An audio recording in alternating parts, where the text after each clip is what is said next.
The desert wind roars as dusk crashes over Petra. Shadows stretch across the cliffs. Sand whips through the narrow canyon, hissing against ancient stone. A jeep skids to a stop at the edge of a ravine. The engine cuts. Dust billows around it. Layla throws open the door and bolts, her scarf streaming behind her, boots hammering across the rocks. She races into a narrow slot canyon, flashlight in hand, breath sharp, heart pounding. She clicks it on mid-stride. A beam of light slices through the gloom, bouncing off sandstone walls. The canyon twists and tightens. Dead end. Almost. At the far wall, barely visible, is a circle etched into the rock. Layla slides to a stop, scans it, then crouches low and presses her palm under a stone ledge. Her fingers find the pressure point. Click. The rock wall groans. A narrow seam cracks open, revealing a jagged passage choked with blackness. She dives in. Stone walls press close as she descends a steep, ancient staircase, the stairs end. Layla steps into a cavern, vast, silent, unseen, beyond the reach of her light. The floor stretches out around her. Faint outlines of pillars disappear into the darkness. She takes one step forward, then another. Her knees buckle. She drops, hard. Her body lies still, breathless, face turned to stone.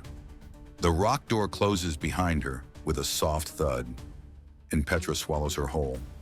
Welcome, agents. You've just been activated by the Covert Detective Agency, an elite network of global problem solvers who specialize in mysteries no one else can. Your case? A 2,000-year-old treasure map has been stolen from beneath the sands of Petra. One of the few people who could decode it, Dr. Layla Nassar, is now missing. The vault it was meant to be stored in? Untouched. No alarms triggered, no guards alerted. The only clue? Someone used a secret entrance, a path through the cliffs lost to history. Your mission is simple and deadly important. Identify the 5 real clues. Spot the 2 red herrings. Uncover each suspect's motive. And determine who stole the map and killed Dr. Layla Nassar. The truth is buried in the dust of Petra. Let's begin. Detective Everett Hawthorne arrives at the rose-red city of Jordan and steps through a narrow gorge in the main entrance to the ancient Nabatean city of Petra just after sunrise, a former intelligence officer, now a specialist in cultural theft and historical crimes. He paused at the chamber where the stone slab had once rested. The site was disturbed, the slab pushed aside, the sand displaced, and there, half buried, something unusual. A fragment of parchment, faded and brittle, a forged copy of the map sat abandoned. But Hawthorne spotted it immediately. A mirrored symbol poorly etched. A fake. Left behind as a distraction, or a mistake. His next stop was the upper ledge above the treasury, where Dr. Victor Sloan stood, surveying the chaos below. The map was nonsense, Sloan said flatly. Layla got herself lost chasing shadows.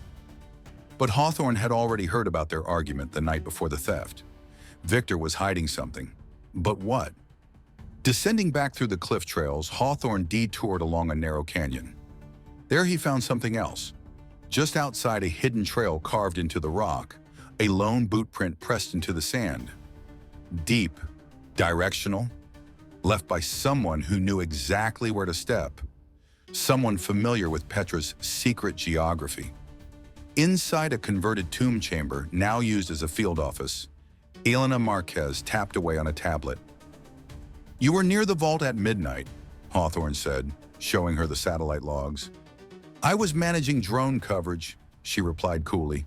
Everything was recorded, except several messages, encrypted, have been deleted. Outside the vault chamber, Hawthorne paused again.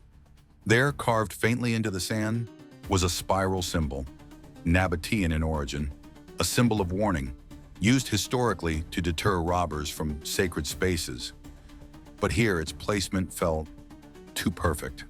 Later, in a quiet alcove away from the dig site, Bashir al-Khatib sipped tea beside a small fire. He was the only one who openly admitted to knowing Petra's uncharted entrances. Looking up, he said to Hawthorne, "Some doors," he said, "were meant to stay closed." As the sun began to fall, Hawthorne glanced up on the ridge trail of the plateau. There, standing beside a horse, was Jean-Luc Thorne, a collector, wealthy, patient. He denied involvement. Earlier, near the entrance of the hidden chamber, Hawthorne had found a shattered lens, gold-rimmed, cracked at the edge, a rare monocle used for decoding hieroglyphic characters. Only Jean-Luc carried one. As evening set in, Hawthorne finally stepped into Layla's tent. Her journal lay open, her notes circled and underlined. He knelt beside the cot and found it, a silver amulet half buried on the tent floor. Its engraving, the sigil, a symbol considered to have magical power, of the heirs of Rakhmu, Petra's ancient name. Layla hadn't just studied Nabatean history, she was part of it.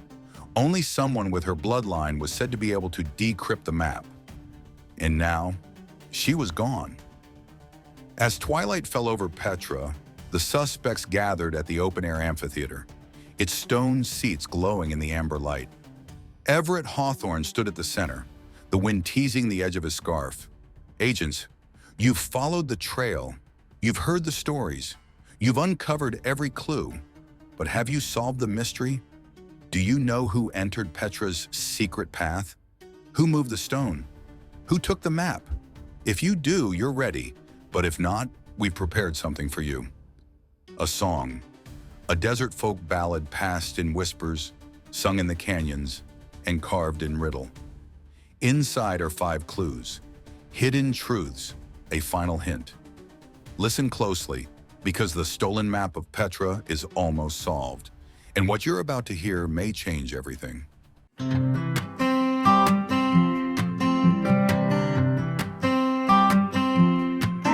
the glow of the moon, through the canyons he crept, while the scholars and dreamers were soundly asleep. He forged a fake scroll, but the ink ran too fast, left a mirrored old glyph he thought no one would catch. Oh, the sand keeps a secret, and the stones never tell, but the wind knows the footsteps of the one who fell. If you follow the signs, you might understand who stole the map beneath the sand. He walked a thin ledge where the brave wouldn't tread, left a boot print behind in the path of the dead. Drew a spiral in sand near the place he broke through, a warning or trick that's for someone like you. Oh, the sand keeps a secret, and the stones never tell, but the lens left behind rang a silent bell. If you follow the signs, you might understand who stole the map beneath the sand.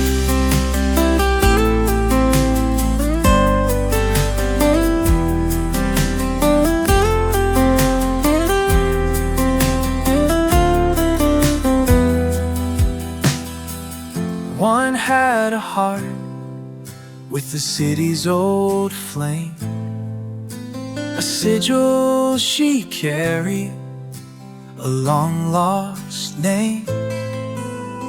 Buried in dust was the heir to the key, but someone else wanted the lock and the deed.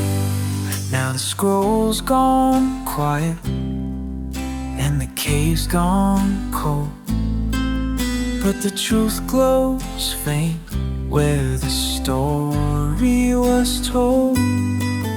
An amulet crack told a bloodline tale, and the thief chased gold down the canyon trail. So gather your clues, play the verses again, trace the map with your mind, feel the wind on your skin. When the chorus returns, will you understand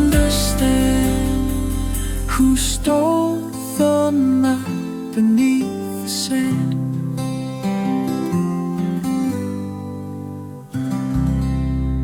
Agent, you've heard the story. You've studied the faces. You've listened to the clues hidden in the song. So, who do you think stole the ancient map of Petra? Have you identified the 5 true clues? Spotted the 2 clever misdirections? And more importantly, have you solved it? If you're still thinking, we'll give you a moment. Take 10 seconds to lock in your answer. We'll wait.